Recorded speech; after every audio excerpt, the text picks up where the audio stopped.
Here are 8 reasons Apple wants to convince you to upgrade to the upcoming iPhone 17 lineup. Before getting to all of these rumored new features, if you want to keep up to date with all the latest Apple news, why not hit that subscribe button?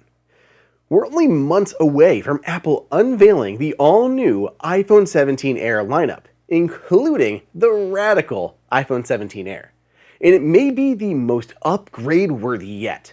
Here are the biggest new features rumored, why they'll matter, and why many may be skipping the Pro models this year. Starting out with what has probably been the most oft-requested new feature.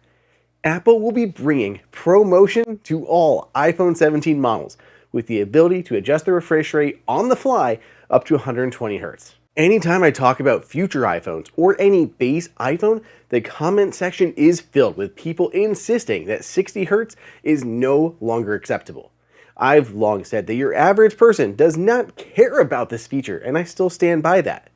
But what it does is allow for those who do care about this to get it on a more affordable device, and I think that's a win.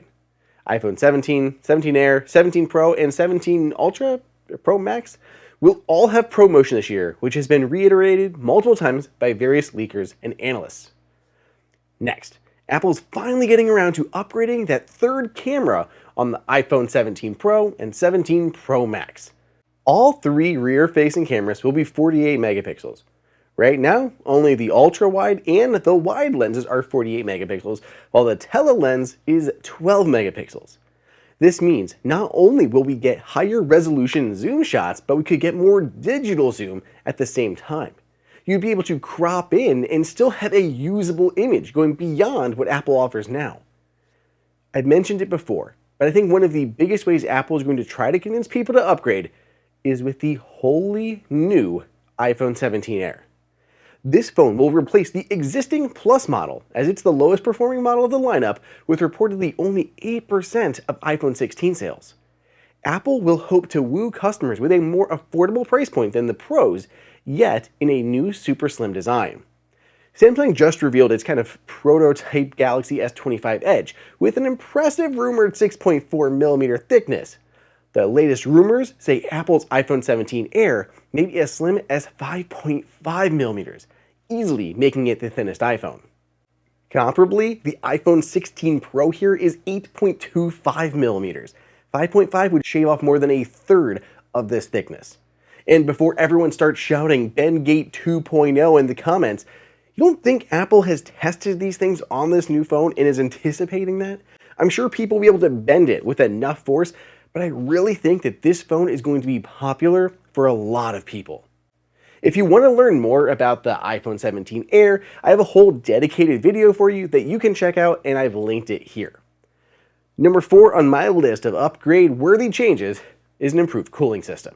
Before you just skip to number 5, let me tell you why this is so important. Did you know, to fix the camera control, it can cost up to $749 if you go through Apple? We'll come back to that. For longtime viewers of the channel, you remember me talking about my sponsor ESR and their latest iPhone 16 cases. Starting just with the classic, this is your traditional clear case. Well, now they've updated those cases with a pretty important new feature. Now they have full coverage of the camera control. It's made of 9H hardened glass, which makes it super smooth and retains all the functionality, such as light presses and swipes. Compared to others, they've also managed to make it basically seamless, meaning no dust can get in around the edges to hamper the case or damage the button below.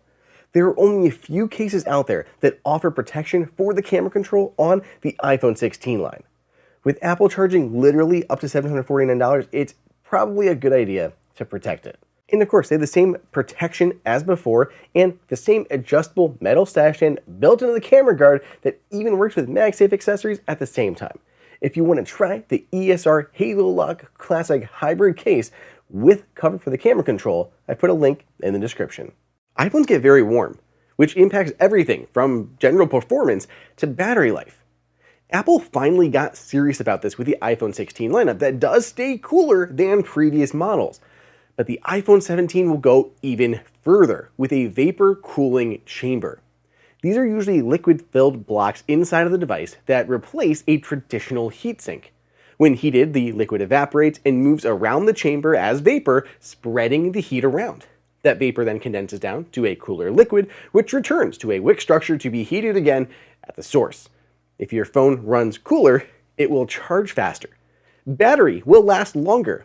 It'll keep higher sustained performance, and high-end games will maintain better performance and higher frame rates.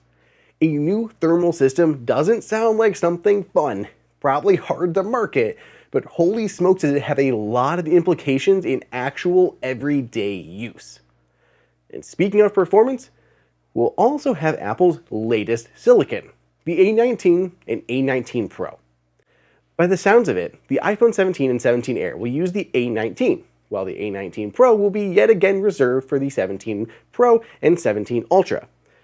By the way, real quick, I'm not sure of the name that Apple is going to use here. Like, do you prefer Ultra or Pro Max? Let me know which one you think Apple should choose down in the comments. Early on, it seemed like the A19 chips would rely on a new 2nm process, but yields aren't up to snuff yet, meaning it may not be feasible for Apple to use this year. Frankly, even if Apple doesn't move to 2nm in 2025, the new phone processors are going to be one of the big reasons to upgrade. They include so many crucial elements of the phone, from the Thunderbolt controller on the Pros, to the Neural Engine for Apple Intelligence, to the ISP for picture quality. It includes the memory too, which will increase to 12 gigs on the iPhone 17 Ultra, sticking with 8 gigs for the others. Rest assured, Apple will make a big deal about this upgraded performance of the whole iPhone 17 lineup. If you have an older phone, faster may be what you're looking for here. For number 6 on my list, we have to go back to that ProMotion display. Everyone talks about the higher 120Hz refresh rate, but equally important is the lower frame rate. This is what enables your phone to save battery life and to even support an always-on display. You'll finally be able to see your battery, widgets, and more while your phone is in its off state, just like on the Pro models, which has had this for years. Even better, standby mode will now always be on. Right now, users put their phones in standby mode only to have it automatically shut off after a few moments. The only way for it to stay on is for the phone to support an always-on display, and the iPhone 17 and 17 Air will get that, just like the Pros. Number 7. One of the things I thought about early on was how odd the iPhone 17 Air was. Apple is going to have this super slim, amazing new phone. I'd be shocked if the 17 Pro and 17 Ultra didn't also have some sort of new design to woo users as well. Well, according to Ming-Chi Kuo and the sometimes reliable Majin Buu, Apple is doing just that. The two Pro-level phones will get a new aesthetic that has a primarily glass back with a metal camera bump at the top that spans the entire width. I guess Apple is also going to use a new aluminum titanium hybrid for the body too, rather than just pure titanium as they're using now. This will help visually distinguish them from older models and will be the first change to the back of the iPhone since probably, the iPhone 10 era? Honestly, I think it's going to be really interesting to see this whole new lineup. They kind of a very familiar looking 17, the really slim 17 Air, and then the high-end Pros with their also new back design. Finally, to round out the list, Apple's also finally ready to upgrade the front-facing camera on all 4 models. Apple used to use a 7-megapixel camera until the iPhone 11.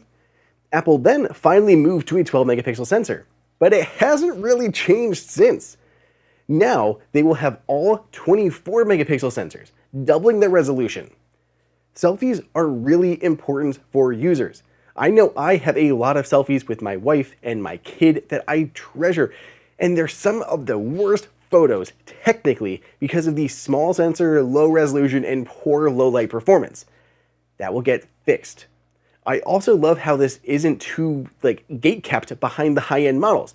We're going to have vapor cooling, ProMotion, A19 chip, better front-facing camera, and an always-on display for these non-Pro phones. I think that's going to make them a lot more compelling to users this year, especially that Air. Based on these rumors, which iPhone 17 model do you think you would upgrade for? Or are you going to sit out this upgrade cycle too? Let me know down below in the comments. Otherwise, subscribe, and I'll catch you all in the next video. 17 Ultra or 17 Pro Max. Oh, I hope they go Ultra. 17 Pro Max, it doesn't sound like anything changed. 17 Ultra. I'm pulling for it. Pulling for it this year.